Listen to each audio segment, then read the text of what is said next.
het grootste goedje over stuur wilt gaan, want die probeert natuurlijk in één keer de slag gewoon zo af te maken, overbakboord, nu over stuurboord om richting Venus te gaan. En dan gaat hij nou flink overhellen.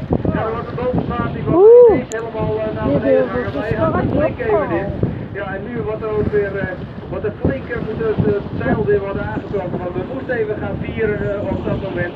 En we zien nu ook het goedje van Freek dat hij niet overdag gaat, maar het is wel na enkele minuten en dan zal ook het landvrouw met vrouwen ongeveer de finish bereiken. Maar dan, je ziet eigenlijk wat voor wind eigenlijk dan nog hier aan de benedenkant van het Laarbuus, wat dan gaat om richting finish te varen.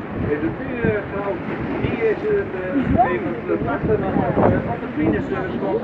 Het geweer nog wat steeds. Ja hoor, de landvrouw is vandaag hier al tweede geëinde op de vloeien.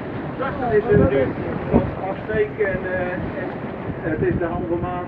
Die zal direct ook richting finish gaan. Dat zullen we nog even zien. Want Berenbeek heeft de hele wedstrijd bij de protestvlag gevaren. Ik zie op dit moment geen protestvlag meer in zijn wand hangen. Dat zullen we even zien.